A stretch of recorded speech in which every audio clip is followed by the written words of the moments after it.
Good afternoon વિદ્યાર્થી મિત્રો, Saint Xavier's school આદિપુરના ઈ ક્લાસીસમાં આપ સૌનું હાર્દિક સ્વાગત છે. ધોરણ 6 એનસીઈઆરટી વિજ્ઞાન પ્રકરણ 10 ગતિ અને અંતરનું માપન. આ વિડીયોમાં આપણે આ પ્રકરણની માહિતી મેળવીએ. પ્રકરણ 11 ગતિ અને અંતરનું માપન. વિદ્યાર્થી મિત્રો, હવે આપણે આગળ પ્રવૃત્તિ 3 વિશે જાણીએ. તમારા સહપાઠીની ઊંચાઈ પહેલા વેધ અને પછી માપપટ્ટી દ્વારા માપો.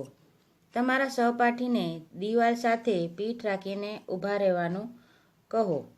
તેના માથા ઉપરથી દિવાલ પર એક નિશાની બનાવો. હવે આ ચિહ્ન સુધીની લંબાઈ પહેલા વેધ દ્વારા માપો અને પછી માપપટ્ટી દ્વારા માપો.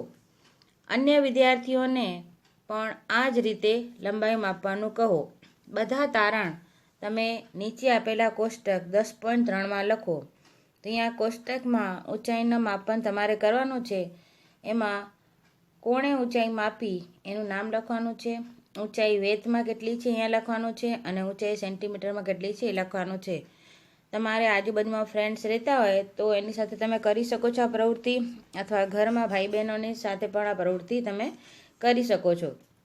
વિવિધ વિદ્યાર્થીઓ દ્વારા પ્રાપ્ત પરિણામોનું ધ્યાનપૂર્વક અધ્યયન કરો. કોલમ 2માં પરિણામ એકબીજાથી ભિન્ન હોઈ શકે, કારણ કે વિદ્યાર્થીઓની વેધ એકબીજાથી ભિન્ન હોય છે. કારણ કે વેધ કોઈની પણ સરખી હોતી નથી, નાની મોટી હોઈ શકે. એટલા માટે આ વેધ જે છે વેધમાં ઊંચાઈ જે છે એ થોડી અલગ હોઈ શકે. હવે કોલમ 3ના પરિણામને જુઓ, જેમાં બધા માપ યોગ્ય માપન માત્ર દ્વારા લેવામાં આવેલા છે. આ પરિણામ એકબીજાના માપની અત્યંત નજીક છે, પરંતુ શું તેઓ સંપૂર્ણ સમાન છે? જો ના, તો તમારા વિચારથી શા માટે તફાવત દેખાય છે વિચારો. આખરે બધા એક જ સ્કેલનો ઉપયોગ તો કર્યો હતો, ભિન્ન ભિન્ન વેધનો ઉપયોગ તો નથી કરી રહ્યા. આ માપ લેવાની નાની ત્રુટીઓ દ્વારા હોઈ શકે છે. માપનની આવી કેટલીક ત્રુટીઓ વિશે જાણકારી તથા વ્યવહારમાં લાવવાના મહત્વ વિશે ઉપરના ધોરણમાં તમે અભ્યાસ કરશો. 10.6 કોઈ વક્રરેખાની લંબાઈ માપવી. વક્રરેખા એટલે વાંકી ચૂકી રેખા હોય તો એની આપણે લંબાઈ કેવી રીતે માપી શકીએ? આપણે કોઈ વક્રરેખાની લંબાઈ મીટર સ્કેલ વડે માપી શકતા નથી. વક્રરેખાની લંબાઈ માપવા માટે આપણે દોરીનો ઉપયોગ કરી શકીએ છીએ. તો ચાલો આપણે કરીએ પ્રવૃત્તિ 4. વક્રરેખા AB આકૃતિ 10.10માં જુઓ. એબીની લંબાઈ માપવા માટે કોઈ દોરીનો ઉપયોગ કરો. દોરીના એક છેડા પર ગાંઠ બાંધો. આ ગાંઠને બિંદુ A પર રાખો. હવે દોરીને તમારી આંગળી તથા અંગૂઠાની મદદથી ખેંચાયેલી રાખો અને તેના નાના ભાગને રેખા અનુસાર રાખીને માપો. આ બિંદુ પર તમારા એક હાથથી દોરીને પકડો. તમારા બીજા હાથથી દોરીના થોડા ભાગને વક્રરેખા અનુસાર ગોઠવો. આ પ્રક્રિયાને પુનરાવર્તિત કરો. જુઓ વિદ્યાર્થી મિત્રો, આ ચિત્ર જે આપેલું છે તમને આકૃતિ 10.10માં, એમાં દોરીની મદદથી વક્રરેખા કેવી રીતે માપે છે જુઓ. આ આખી જે છે વક્રરેખા જે છે દોરેલી છે. અહીંયા બરાબર પોઈન્ટ ટુ પોઈન્ટ એને દોરીને એની પર ગોઠવતા જાય છે. આ રીતે તમારે દોરી લઈ અને એને ગોઠવવાનું છે. A થી B સુધી જેટલી તમારી વક્રરેખા હોય એટલી. વક્રરેખાના બિંદુ B સુધી હવે પહોંચો. દોરીનો જે ભાગ બિંદુ B પર છે તેને નિશાનીથી અંકિત કરો. હવે આ દોરીને મીટર સ્કેલ પર ફેલાવો. દોરીની શરૂઆતની ગાંઠ તથા બીજો છેડા પર નોંધેલ નિશાનની વચ્ચેની લંબાઈ માપો. આ માપ વક્રરેખા ABની લંબાઈ છે. આ દોરી જે તમે માપી અને તમે કેના પર રાખશો? મીટર સ્કેલ પર, જેના પર માપ લખેલા છે તેના પર. કારણ કે તમારી વક્રરેખા તો સીધી ન થઈ શકે, પણ દોરી તો પાછી સીધી થઈ શકે ને, તો તમે એના પર મૂકો.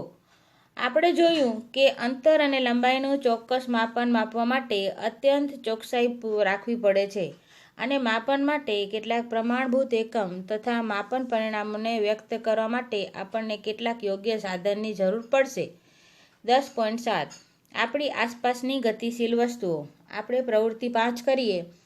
એવી વસ્તુઓ વિશે વિચારો જે હવે તમે હમણાં જ જોઈ હોય.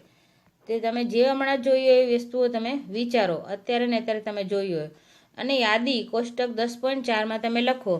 તો તમે અત્યારે ને અત્યારે શું જોયું? સ્કૂલ બેગ, મચ્છર આજુબાજુમાં ફરતું હોય તો, ટેબલ, પાટલી પર બેઠેલી વ્યક્તિઓ, અહીં ત્યાં જતા લોકો, તેના વિશેષ પતંગિયા, કૂતરા, ગાય, તમારો હાથ, નાના બાળકો, પાણીમાં તરતી માછલી, ઘર, કારખાનું, પથ્થર, ઘોડો, દડો, બેટ, ચાલતી રેલગાડી, સિલાઈ મશીન, દિવાલ, ઘડિયાળ, ઘડિયાળના કાંટા પણ હોઈ શકે. તમે નજર ફેરવશો તો તમારી આજુબાજુ તમને અત્યારે ને અત્યારે ઢગલાબંધ વસ્તુઓ જોવા મળશે. તમે જેટલી લાંબી યાદી બનાવશો એ તમે બનાવી શકો છો. જેટલી તમે લાંબી યાદી બનાવો તો ચાલશે અને એને તમે કોષ્ટકમાં નોંધો. તેમાંથી કેટલી ગતિશીલ છે અને કેટલી સ્થિર છે ખાસ કરીને તમારે એ નોંધવાનું છે. તો કોષ્ટકમાં છે આપણી પાસે સ્થિર અને ગતિશીલ વસ્તુઓ. તો તમે જેટલી પણ નિહાળી વસ્તુઓ, તો એમાં સ્થિર વસ્તુઓના નામ તમારે પહેલી કોલમમાં લખવાના. જેમ કે ઘર છે તો સ્થિર છે, એ હાલતું ચાલતું નથી. ટેબલ છે તો સ્થિર છે, એને આપણે જ્યાં સુધી આપણે ન હલાવીએ ત્યાં સુધી હલશે નહીં. ઘડિયાળ છે તે સ્થિર છે. ત્યાર પછી ઉડતી ચકલી ગતિશીલ છે, ઘડિયાળનો કાંટો ગતિશીલ છે. તો આ રીતે તમારે ગતિશીલ વસ્તુઓ અને સ્થિર વસ્તુઓ જે છે આ કોલમની અંદર નામ લખવાના છે. તમે એ ધ્યાન આપ્યું હશે કે પક્ષી એક સ્થાને હોતા નથી, જ્યારે ટેબલ એક જ સ્થાને પડેલું હોય છે. પોતાની મેરે તે આડું થઈ જતું નથી. આના આધારે સુનિશ્ચિત કર્યું હશે કે કોઈ વસ્તુ ગતિમાં છે કે સ્થિર છે. ચાલો આપણે કીડીની ગતિને ધ્યાનપૂર્વક જોઈએ. પ્રવૃત્તિ 10.6. જમીન પર એક સફેદ કાગળની મોટી શીટ ફેલાવો અથવા પાથરો. તેના પર ખાંડના કેટલાક દાણા નાખો. કીડીઓ આ ખાંડના દાણા તરફ આકર્ષિત થશે. તરત નહીં આવે, પણ તમે થોડી વાર મૂકી દો તો ક્યાંક ને ક્યાંકથી કીડીઓ નીકળીને આવી જશે. તથા તમે થોડી વારમાં જ એ કાગળની શીટ પર ઘણી બધી કીડીઓને ફરતી જોશો. કોઈ એક કીડીને તે કાગળ પરથી પસાર થાય છે કે તરત જ તેને પેન્સિલના ટપકાના ચિહ્ન વડે અંકિત કરો. તો આમ તો ઘણી બધી કીડીઓ છે, તમે કોઈ એક કીડીને પકડો અને એના જ્યાં જ્યાંથી પસાર થાય છે ત્યાં પેન્સિલના ટપકાના ચિહ્ન અંકિત કરો. જેમ જેમ કીડી આ કાગળ પર ચાલતી જાય છે, આગળ વધે છે, તેમ તેમ પેન્સિલથી ટપકા અંકિત કરતા જાઓ. અથવા પેન્સિલથી ન થાય તો તમે માર્કરનો પણ ઉપયોગ કરી શકો છો. કેટલાક સમય પછી કાગળની શીટને હલાવીને ખાંડના દાણા અને કીડીઓને પછી દૂર કરો.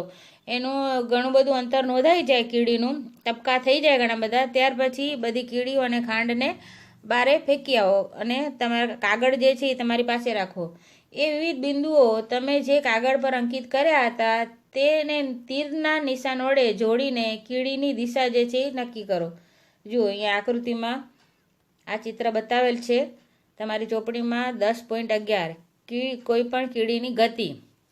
તો જુઓ અહીંયા આ બધા ખાંડના દાણા જે છે વિખેરેલા હતા કાગળ ઉપર, અને આ કીડી જ્યાં જ્યાંથી પસાર થઈ ત્યાં ત્યાં આપણે એની પાછળ શું કરતા ગયા, માર્કરથી અથવા પેન્સિલથી આ રીતે ડોટ ડોટ ટપકા આપણે કરતા ગયા.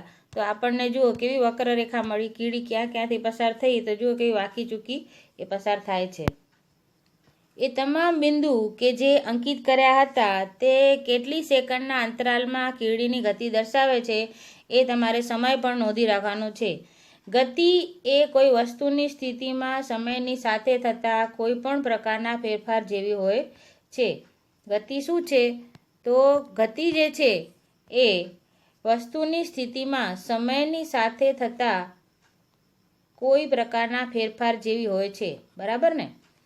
પરંતુ પ્રવૃત્તિ 5માં વસ્તુઓના જૂથ બનાવતી વખતે તમે ઘડિયાળ, સિલાઈ મશીન, વીજળીનો પંખો આ બધી વસ્તુઓનો એક જૂથમાં રાખ્યા હતા. શું આ વસ્તુઓ એક સ્થાનેથી બીજા સ્થાને ગતિ કરી શકે છે? સિલાઈ મશીન ગતિ કરે છે એક જગ્યાએથી બીજી જગ્યાએ. વીજળીનો પંખો ફરે છે, ગતિ કરે છે, પણ એક જગ્યાએથી બીજી જગ્યાએ જાય છે. ઘડિયાળમાં પણ કાંટા ફરે છે, પણ શું ઘડિયાળ પોતે એક જગ્યાએથી બીજી જગ્યાએ જાય છે? પંખાના પાંખિયા અથવા ઘડિયાળના કાંટા જેવી ગતિ કરે છે. શું આ ગતિ કીડી અથવા રેલગાડીની ગતિ જેવી છે? ચાલો આપણે કેટલાક પ્રકારની ગતિ જોઈએ જેમાં વિવિધ પ્રકારની ગતિને સમજવા મળશે. ગતિના પ્રકાર.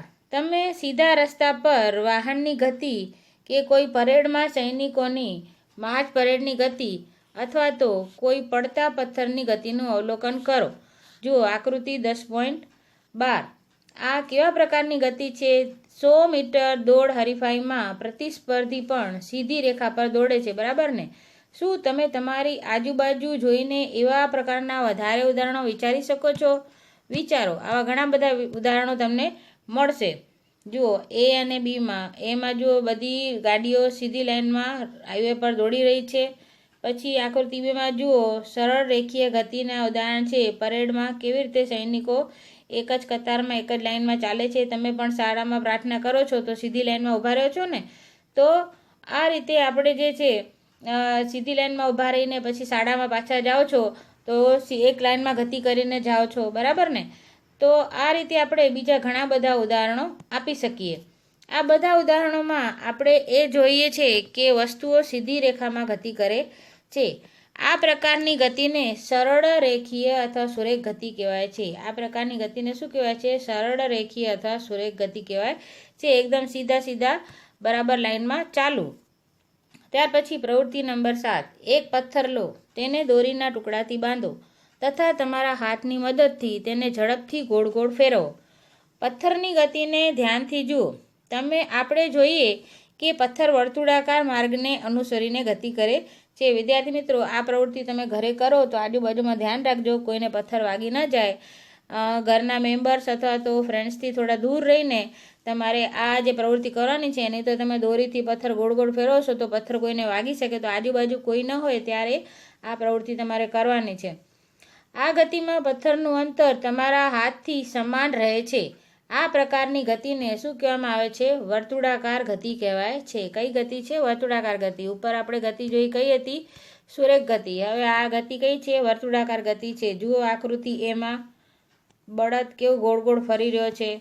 ત્યાર પછી બીમાં જુઓ, સીમાં જુઓ પંખો ફરી રહ્યો છે. તો આ જે 10.13માં બતાવેલા છે આ બધા વર્તુળાકાર ગતિ કરતી વસ્તુઓના ઉદાહરણ છે. વીજળીના પંખાના પાંખિયા ઉપર અંકિત હોય ચિહ્નની ગતિ, કોઈ ઘડિયાળના સેકન્ડ કાંટાની ગતિ, આ બધા કોના ઉદાહરણ છે? આ બધા વર્તુળાકાર ગતિના ઉદાહરણો છે. વીજળીનો પંખો અને ઘડિયાળ એક સ્થાનેથી બીજે સ્થાને સ્વયં ગતિ કરતા નથી, પરંતુ પાંખિયા જે છે એના પંખાના પાંખિયા એ ફરે છે તથા તેવું જ ઘડિયાળના કાંટા પણ ફરે છે. જો આપણે પંખાના પાંખિયા અથવા ઘડિયાળના કાંટા પર કોઈ જગ્યાએ નિશાન બનાવીએ તો ફરતી વખતે પંખા તથા ઘડિયાળના કેન્દ્રથી તે ચિહ્નનું અંતર સમાન રહે છે. કેટલાક કિસ્સામાં વસ્તુ એક નિશ્ચિત સમય અંતરાલ પછી પોતાની ગતિનું પુનરાવર્તન કરે છે. શું કરે છે? પુનરાવર્તન, એટલે પાછી એને જ ગતિ કરે છે. આ પ્રકારની ગતિને આવર્ત ગતિ કહેવાય. શું કહેવાય? આ પ્રકારની ગતિને આવર્ત ગતિ. ઇને જ ગતિ પુનરાવર્તન પામ્યા કરે, ફરીથી થયા કરે, તો એ આવર્ત ગતિ છે. દોરીથી બાંધેલ એક પથ્થર લો, જે હમણાં તમે વર્તુળાકાર ગતિ માટે લીધું હતું એ જ પથ્થર તમે પાછું લો દોરીથી બાંધેલું, અને તમે પ્રવૃત્તિ 7માં ઉપયોગ કર્યો હતો તે દોરીને તમારા હાથમાં પકડો અને પથ્થરને દોરીથી લટકાવો. એ એક લોલક છે. બીજા હાથ વડે પથ્થરને એક બાજુ ખેંચો અને પછી મુક્ત કરવા માટે છોડી દો. જુઓ આ રીતે આ દોરી જે છે, આ તમારું પથ્થર બાંધેલો છે, એને અહીંયા સુધી ખેંચો અને પછી છોડી દો તો પછી પથ્થર શું થશે? આમથી આમ, આમથી આમ, આમથી આમ, આ રીતે જે છે એ ગતિ કરશે. તો પુનરાવર્તિત ગતિ છે. આને શું કહેવાય છે? આને આવર્ત ગતિ કહેવાય છે. પથ્થર આમ જશે, પાછો આમ આવશે, ફરીથી આમ જશે, પાછું આમ આવશે, બરાબર. પણ ધીરે ધીરે પછી અટકી જશે. પણ એની આ પ્રકારની જે ગતિ છે આ ગતિને કઈ ગતિ કહેવામાં આવે છે? આવર્ત ગતિ કહેવામાં આવે છે. તો હવે લોલક ગતિમાં છે તે આવર્ત ગતિનું ઉદાહરણ છે. આ લોલક મનોરંજનની સાથે આપણને આવર્ત ગતિ સમજાવવામાં પણ મદદ કરે છે. કોઈ લોલકની ગતિ વૃક્ષની ડાળીઓનું અહીં તહીં લહેરાવું, હિંચકો તમે ખાઓ છો તો એ પણ એમ જ થાય છે ને, પાછળ જાય વળી આગળ આવે, પાછળ જાય પાછો આગળ આવે. તો હિંચકો પણ કઈ ગતિ કરે છે? આવર્ત ગતિ કરે છે. સિતારના તારની ગતિ, વાગતી વખતે ઢોલકની સપાટીની ગતિ, તો આ બધા જે છે એ આવર્ત ગતિના ઉદાહરણો છે, જેમાં પુનરાવર્તિત ગતિ થયા કરે છે, જેમાં વસ્તુઓ એક નિશ્ચિત સમયના અંતરાલ પર પોતાની ગતિનું શું કરે છે? પુનરાવર્તન કરે છે. જ્યારે આપણી દોરી વડે ખેંચાયેલા બાંધેલા પથ્થરને વર્તુળાકાર ગતિ કરાવીએ છીએ ત્યારે પથ્થરનું હાથથી અંતર સમાન રહે છે. આ વિશે બુજો કંઈ ચોક્કસ કહી શકતો નથી. શું તમે બુજાને આ બાબત સમજાવી શકશો? મદદ કરી શકશો? જુઓ અહીંયા હિંચકો ખાય છે કઈ ગતિ છે? આવર્ત ગતિ. એમાં બીમાં બધા ઉદાહરણ આપેલા છે. આ બધા ઉદાહરણો શેના છે? આવર્ત ગતિના ઉદાહરણો છે. શું તમે પ્રવૃત્તિ 5ના એક ભાગરૂપે સિલાઈ મશીનનું અવલોકન કર્યું? તમે ધ્યાન આપ્યું કે સિલાઈ મશીન એ પોતાની જગ્યા પર જ રહે છે, પણ જ્યારે તેનું પૈડું વર્તુળાકાર ગતિ કરતું હોય છે, તેમાં એક સોય પણ હોય છે. તે જ્યાં સુધી પૈડું ફરે ત્યાં સુધી નિરંતર ઉપર નીચે ગતિ કરતી હોય છે. શું એવું નથી? શું સોયની ગતિ આવર્તકાર ગતિ નથી? તો હા, સોયની ગતિ પણ કેવી છે? પુનરાવર્તન થયા કરે છે, એટલે એ પણ કેવી ગતિ કરે છે? આવર્તકાર ગતિ કરે છે. શું તમે જમીન પર ગબડતા દડાની ગતિનું અવલોકન કર્યું છે? અહીં દડો જમીન પર ગબડતો હોય ત્યારે આગળ ગતિ કરે છે. આ પ્રકારે દડો સરળ રેખીય ગતિ કરે છે, આગળ સીધું જાય છે. અને આ ઉપરાંત સાથે સાથે બીજી કઈ ગતિ કરે છે? વર્તુળાકાર ગતિ પણ તે કરે છે. શું તમે આવા અન્ય ઉદાહરણો બતાવી શકો છો જેમાં વસ્તુની ગતિ ભિન્ન પ્રકારની ગતિ સાથે સુસંગત હોય? આ પ્રકરણમાં આપણે ઘણી બધી માપનની પ્રવૃત્તિઓ કરી, કેટલાક પ્રકારની ગતિના વિષયમાં ચર્ચા કરી. આપણે જોયું કે સમયની સાથે સ્થિતિમાં થતા ફેરફારને ગતિ કહેવામાં આવે છે. ગતિની વ્યાખ્યા શું છે? સમયની સાથે સ્થિતિમાં થતા ફેરફારને શું કહેવામાં આવે છે? ગતિ કહેવામાં આવે છે. સ્થિતિમાં થયેલ આ પરિવર્તનને આપણે અંતરમાપન દ્વારા સમજી શકીએ છીએ. આનાથી આપણને એ જાણકારી પ્રાપ્ત થાય છે કે કોઈ વસ્તુ કેટલી ધીમી અથવા ઝડપી કરી રહી છે. તો જમીન પર ગોકળ ગાયની ગતિ, પતંગિયાનું એક પુષ્પ પરથી બીજા પુષ્પ પર જવું, નદીના પ્રવાહમાં નાના પથ્થરોની ગતિ, વિમાનનું હવામાં ઊંચાઈએ ઉડવું, પૃથ્વીની આજુબાજુ ચંદ્રની ગતિ. તમે જુઓ છો ને, ચંદ્ર પણ આજુબાજુ તમને રાતે આકાશમાં ફરતું દેખાય છે, તો ગતિ કરતું દેખાય છે. આપણા શરીરમાં રુધિરના પરિવહન, આ બધા ઉદાહરણો આપણી આજુબાજુ થનારી ગતિ દર્શાવે છે. વિદ્યાર્થી મિત્રો, અહીં આપણો પ્રકરણ 10 ગતિ અને અંતરનું માપન પૂરું થાય છે. ગતિ અને અંતર વિશે તમે આગળના ધોરણમાં વધારે માહિતી મેળવશો. આ પ્રકરણના આપણા જે વિડીયો છે એ બધા તમે બરાબર ધ્યાનપૂર્વક સાંભળજો અને પાઠ સમજવાની કોશિશ કરજો. હવે આ પાઠ પૂરું થાય છે, તો આ પાઠની સાથે તમારે નીચે પ્રશ્નોની સ્વાધ્યાય પ્રશ્નોત્તરની PDF પણ આપેલી છે. એ બધા પ્રશ્નો જવાબ તમારે પાકી નોટમાં લખવાના છે. થેન્ક યુ વિદ્યાર્થી મિત્રો. Take care. God bless you.